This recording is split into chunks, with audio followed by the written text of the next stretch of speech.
안녕하세요. 2020년 4월 18일 토요일입니다. 오늘 하루도 하나님께서 주시는 은혜가 우리 삶 속에 가정에 있기를 축원합니다. 같이 기도하겠습니다. 하나님 감사합니다. 오늘 말씀으로 저희들의 삶을 인도하여 주시고 인도하시는 주님의 인도하심에 순종하며 살아나가는 저희들 될 수 있도록 도와주시기를 원합니다. 예수님 이름으로 기도합니다. 아멘. 여러분, 신앙이라는 것 어떻게 보면 우리 생에 일어나는 큰 사건 중에 하나가 아니라 그 작은 작은 하루하루들이 모여서 우리를 형성해 나가는 그런 과정이다라는 생각을 해보게 됩니다. 이스라엘 백성들 하나님께서 계속해서 말씀으로 인도하고 가르치고 계시는데요.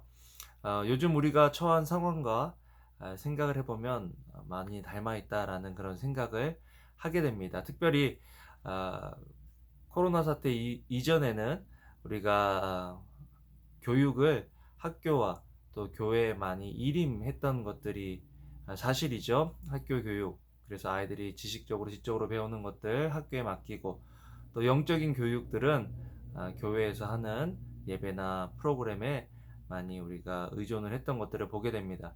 그런데 요즘 이제 어떤 그런 학교에 직접적으로 갈 수 없고 또 교회에 갈 수 없는 그런 상황 속에서 이제 자녀들의 교육을 부모가 또 가정에서 책임져야 한다는 것들 우리가 경험하면서 많은 부담도 되고 또 방법적인 측면과 또 기술적인 측면에서 우리가 너무 준비가 안 된 것은 아닌가 하는 그런 생각까지 되어지는데요. 이런 상황에서 우리가 시작해 볼 수 있는 것이 무엇인가 생각해 보면 바로 말씀 교육이다라는 그런 생각을 더욱 갖게 됩니다. 오늘 신명기 6장 20절에서 25절에 보면요. 하나님께서 어떤 능력으로 구원을 베푸셨는지를 이스라엘 백성들에게 가르쳐 주라고 또한 이스라엘 백성들에게 가르쳐 주는 것뿐만 아니라 자녀들에게 후대에 하나님의 어떠하심을 가르치라라고 지금 말씀하고 있는 부분들을 보게 됩니다. 특별히 21절에 보면 너는 내 아들에게 이르기를 우리가 옛적에 애굽에서 바로의 종이 되었더니 여호와께서 권능의 손으로 우리를 애굽에서 인도하여 내셨다.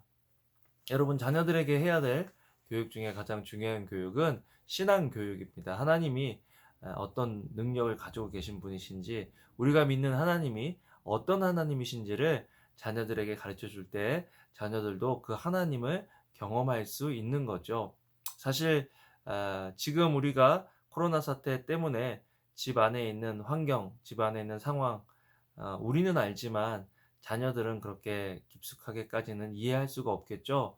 이런 상황에서 하나님이 어떻게 우리를 인도하고 계시고 보호하고 계시고 공급하고 계신지를 자녀들에게 가르쳐 준다면 자녀들도 하나님을 경험하는 삶을 살아갈 수 있을 것입니다. 또한 우리가 해야 될 것은 뭐냐면 구원을 간증하라라는 것입니다. 어, 여호와께서 권능의 손으로 우리를 애굽에서 인도하셨다. 이건 사실은 구원의 간증이죠. 우리가 예수님 믿기 전에는 어떤 삶을 살았는데 예수님을 만난 후에는 아빠가 엄마가 이렇게 달라진 삶, 변화된 삶을 살아가고 있다라고 이야기해 줄 수 있다면 그것만큼 자녀들에게 큰 유산은 없겠죠. 우리 신앙을 물려줄 수 있는 또 우리 위대하신 하나님을 물려줄 수 있는 우리 가정이 되기를 주님의 이름으로 소망합니다. 또한 그 자녀들에게 말씀대로 살 것을 가르쳐 주어야 합니다. 여러분, 말씀을 가르치고 또 말씀을 읽고 또 말씀을 나누려면 우리가 먼저 말씀을 봐야 되겠죠. 저희 큰애가요, 교회 개척한다고 벌써 7년, 6년 전 일이네요. 이제 벨리 쪽으로 이사를 왔는데 교회도 바뀌고 이제 학교도 바뀌는 그런 상황에서 내성적이었던 우리 큰애가 학교에 적응을 잘 못하는 거예요. 공부도 꽤 잘했었는데 성적도 형편없이 받아오고 그래서 아내가 선생님한테 전화를 걸어서 면담을 요청해서 같이 만났습니다. 그런데 선생님하고 면담하는 과정에서 하나님께서 아내에게 주신 생각은 이것은 공부의 문제가 아니라 영적인 문제다라는 것들을 보여주셨다고 합니다. 그래서 선생님께서 해주시는 여러 가지 말씀들을 듣고 네 알겠습니다 하고 집에 와서는 우리 아이에게 그런 제안을 했다고 합니다. 매일 성경을 10장씩 읽어라. 학교 가기 전에는 큐티를 하고 또 갔다 와서는 성경을 10장씩 읽어라. 그래서 성경을 한 번 읽으면 50불을 주겠다라고 그렇게 약속을 했습니다. 그래서 아이는 오자마자 성경책을 읽는 거죠. 그렇게 해서 2달인가 만에 성경을 한 번을 읽었습니다. 그리고 그 해에 성경을 한 6번 정도 통독을 한 것 같아요. 돈이 좀 많이 나갔죠. 나중에는 한 번에 50불씩 하다가 돈이 자꾸 너무 나가니까요. 한 번에 성경 한 번 통독에 20불 주겠다고 해서 아이들이 계속 성경책을 읽었는데, 성경책을 쭉 읽어나가면서 아이의 불안해하던 마음, 또 집중하지 못하던 그 마음이, 그 삶의 자세가 바뀌는 것을 경험했습니다. 그래서 성적도 올라가고 또 자신감도 생기는, 그래서 아마 그때 그 영향 때문에 지금도 하나님 안에 붙어 있고 말씀을 보고 읽고 듣는 삶에 습관이 된 것 같아요. 여러분, 지금 이런 상황 속에서 우리 아이들에게 같이 성경 읽는 모습, 또 같이 성경을 읽어줄 뿐만 아니라 아이들 스스로 성경을 읽도록 도와준다면 아이들이 하나님께서 쓰시는 인물로, 이 시대에 필요한 인물로 성장해 갈 것이라고 믿습니다. 우리 계속해서 말씀에 가치를 두고요.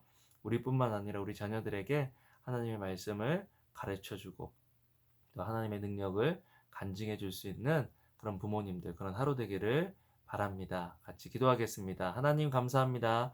오늘도 말씀으로 저희들 권면해 주신 것 감사합니다. 저희들이 우리 자녀들에게 또 우리 주변에 있는 사람들에게 하나님의 구원을 간증하고 증거할 수 있는 그런 사람들로 성장하고 살아갈 수 있도록 주여 도와 주시옵소서. 감사를 드립니다. 예수님 이름으로 기도합니다.